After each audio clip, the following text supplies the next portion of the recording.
Então, gente, continuando aqui, a gente tem o que então? Que numa economia arrochada, com nível de produção muito abaixo do pleno emprego, a gente tem que o nível de produção nacional e emprego é dado pelo nível de demanda agregada. E demanda agregada é o que a gente está vendo aí agora, né? Dado por consumo, investimento e gastos, desconsiderando as exportações líquidas para simplificar.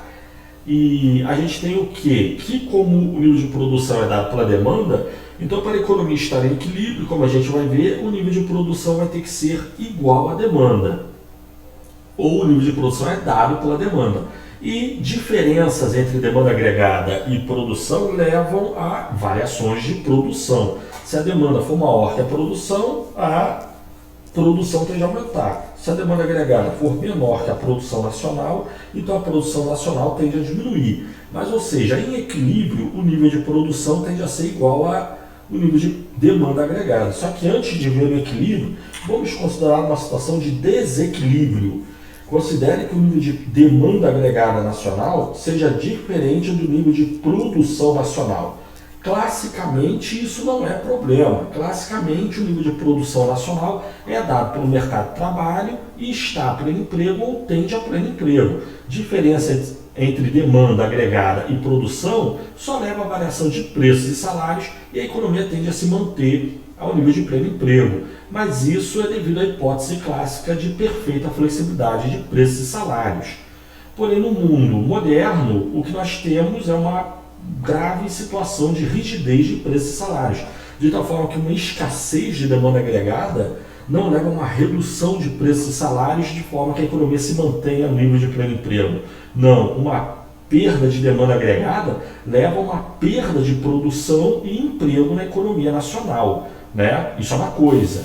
E se essa perda de demanda for tão grave, grande, profunda, que a economia chegue a estar numa situação como a dos Estados Unidos dos anos 30, supostamente, hipoteticamente, a curva de oferta agregada deixe de ser a clássica, inelástica, vertical, para ser a keynesiana extrema, plana, perfeitamente elástica, então o que vai determinar o nível de produção nacional é a demanda agregada e variações do nível de produção e emprego na economia nacional é dado pelas variações na demanda agregada. Então a gente tem que entender o que leva a variações na demanda agregada, que a gente está fazendo aqui agora. Isso é uma coisa. Só que, além disso, também a gente tem o quê? Que diferenças entre demanda agregada e produção nacional gera o quê? Vai levar a variações de produção nacional. Mas isso é numa economia muito abaixo do pleno emprego. E por que leva uma variação de demanda agregada? Leva a variação de produção? Porque a economia vai estar vendendo muito, produzindo pouco, isso leva a perdas de estoque, o que leva a economia a aumentar a produção, né? Mas isso é uma economia profundamente arrochada. Se a gente considerar que a economia não está profundamente arrochada, em qualquer situação, em pleno emprego ou não, a gente tem que diferenças entre demanda agregada e produção leva a que efeitos? No final das contas, classicamente, um volume de demanda maior que o nível de produção leva a aumento de preços e salários. Mas esse aumento de preços e salários ele é ocasionado também por uma perda de estoque, né? Que se a economia estiver arrochada, essa perda de estoque leva a aumento de produção. Mas com a economia pleno emprego, essa perda de estoque só leva a aumento de preços, né?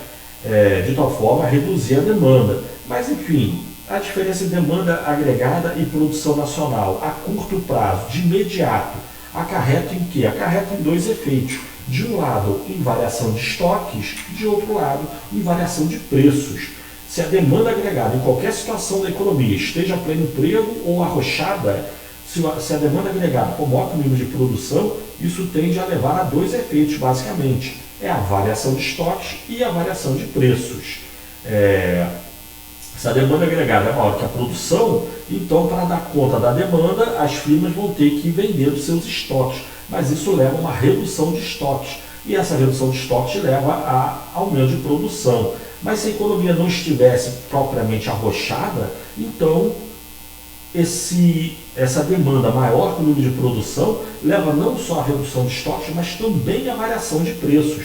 As firmas, para dar conta dessas vendas inesperadas, grandes, elas reduziriam seus estoques, iriam vender, abastecer o mercado com base em seus estoques acumulados, mas também aumentando o preço para reduzir um pouco, aproveitar a demanda alta, mas também para reduzir um pouco a demanda, de tal forma a não exaurir os seus estoques. Isso porque as firmas desejam ter estoques, né? É uma questão de estratégica, de segurança econômica. Mas aqui, como a gente já viu, a gente vai supor uma economia profundamente arrochada, como a dos Estados Unidos dos anos 30, onde a curva de oferta agregada seja algo próximo à keynesiana extrema. De tal forma que diferenças entre demanda agregada e nível de produção nacional leva apenas, por enquanto, à variação de estoques. Normalmente não é assim. Diferença entre demanda agregada e produção leva tanto à variação de estoques quanto à variação de preços. Mas, para simplificar aqui, por enquanto, vamos considerar que diferença entre demanda agregada e produção nacional leva apenas à variação de estoques. Depois a gente vai desconsiderar isso, vamos flexibilizar essa hipótese. Mas é a hipótese inicial que a gente fez aqui. Para a gente, por enquanto, preços não variam. Claramente isso é um absurdo, mas a gente está considerando uma situação como a dos Estados Unidos dos anos 30. Então qualquer diferença entre demanda agregada e produção nacional leva a variação de estoques. E essa variação de estoques leva a variação de produção nacional. Se a demanda é grande, estoques estão caindo, as firmas vão aumentar a produção tanto para repor estoques quanto para dar conta das vendas. Se a demanda for menor que a produção, então as firmas vão estar acumulando estoques e contra esse acúmulo de estoques, as firmas vão reduzir a produção de tal forma a vender parte de seus estoques, né? Mas enfim, sendo assim, a gente tem o quê? Que de um lado as firmas querem ter estoques, só que elas querem ter um estoque ideal, ótimo. A questão é se os estoques estão acima ou abaixo do que as firmas desejam ter. As firmas já planejam um certo volume de produção, vendas e manutenção, acúmulo de estoques, né? E isso nos leva ao conceito importante em economia, que é a diferença entre estoques planejados e estoques não planejados. Toda firma deseja ter um certo volume de estoques planejados, ótimos, desejados.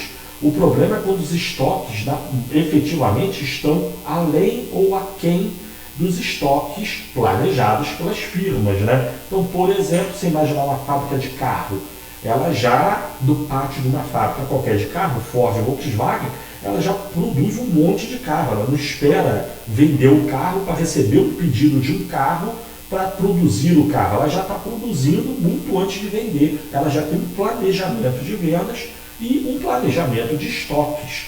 A questão é quando as vendas, a produção e vendas esperados, realizados, não está de acordo com o planejado. Isso leva as firmas a acumular mais estoques do que elas desejavam ou planejavam.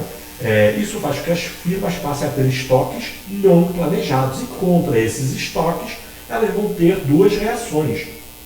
Normalmente falando, elas tendem a reduzir preço e produção. Aqui para a gente, por enquanto, para simplificar, vamos considerar que o preço não varia. Então, se as firmas estiverem acumulando estoques, a demanda está aquém do que era esperado, então a firma vai estar produzindo um certo volume de produção e não vai estar vendendo. O que vai acontecer com a produção? Vai jogar fora? Vai destruir? Não, ela vai acumular estoque, mas os estoques vão acima dos planejados. Contra isso, elas reduzem a produção. E se as vendas forem maior do que a esperada? Aí a firma vai estar produzindo e vendendo sua produção, só que como as vendas são muito maiores que as esperadas, como que as firmas vão fazer para dar conta dessas vendas inesperadas? Ela vai retirar o seu estoque. Só que os estoques das firmas cairão a um nível abaixo do desejado pela firma, do planejado. E contra isso a firma tende a aumentar a produção, não só para dar conta das vendas maiores, mas também para repor os seus estoques. As firmas especialmente o exemplo da imagem que eu estou dando, uma fábrica de carro, ela tem um estoque ótimo de carro.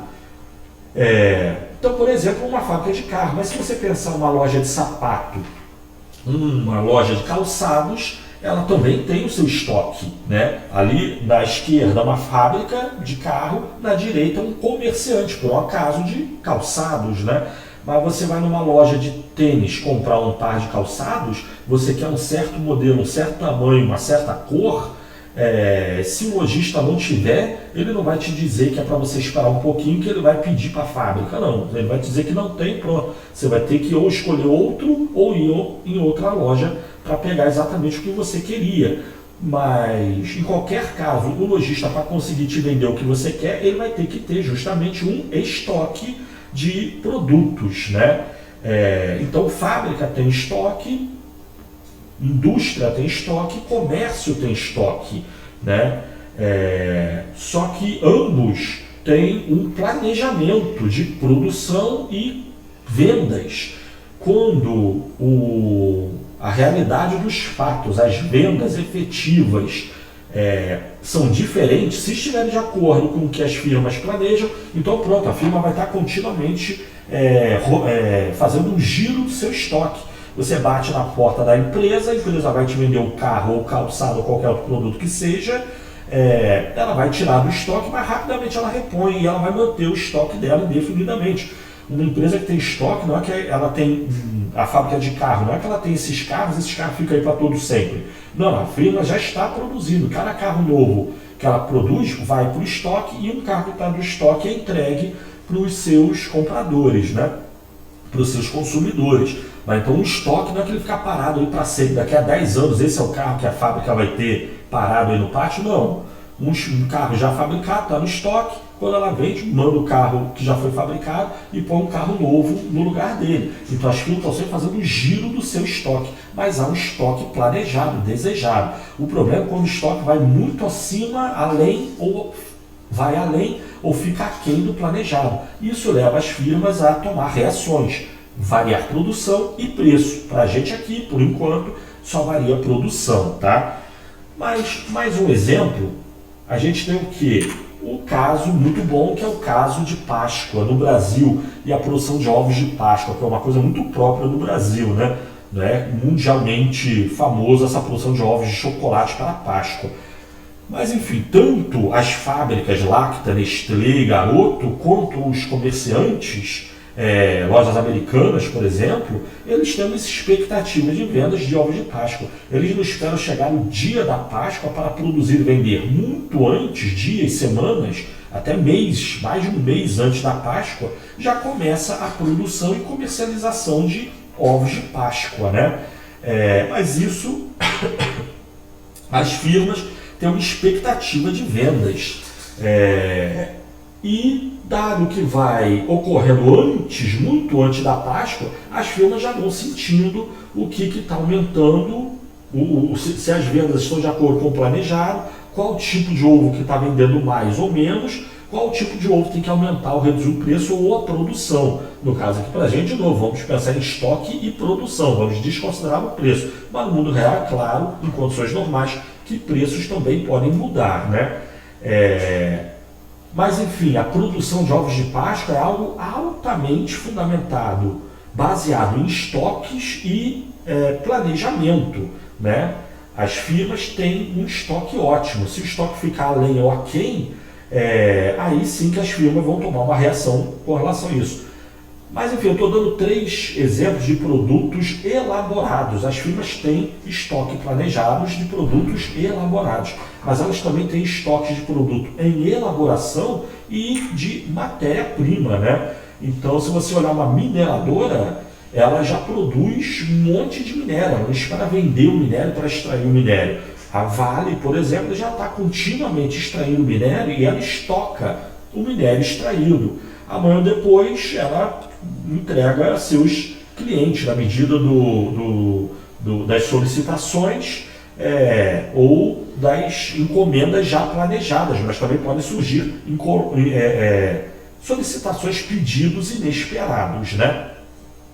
Mas uma mineradora já produz e estoca seu minério, uma siderúrgica, por exemplo, também estoca seu minério, né? Então, se você olhar o pátio tanto de uma mineradora quanto de uma siderúrgica, ambas têm montanhas de minério, e no caso de uma siderúrgica, minério e carvão. Então, por exemplo, uma siderúrgica, vamos medir em termos de montanha, não sei, certamente não é assim que eles medem, né? Eles medem em tonelada. Mas vamos dizer que no pátio de uma siderúrgica tem lá várias montanhas de minério acumulado, preparados para ser utilizado na siderúrgica.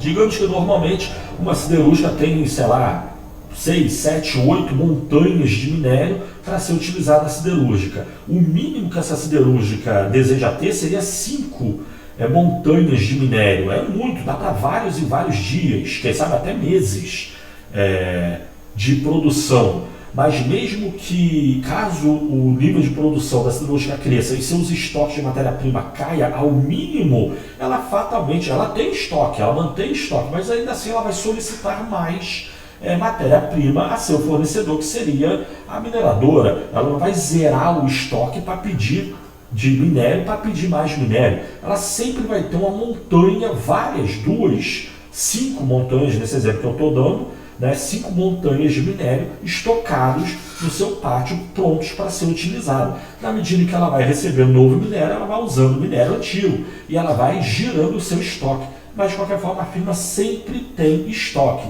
de matéria-prima, produtos em elaboração e produtos elaborados. Toda firma quer ter estoque. O problema é quando os estoques estão além ou aquém dos planejados. E isso é que leva as firmas a tomar uma decisão de aumentar ou reduzir produção, tá certo? Mas enfim, ficamos por aqui agora. Valeu, tchau.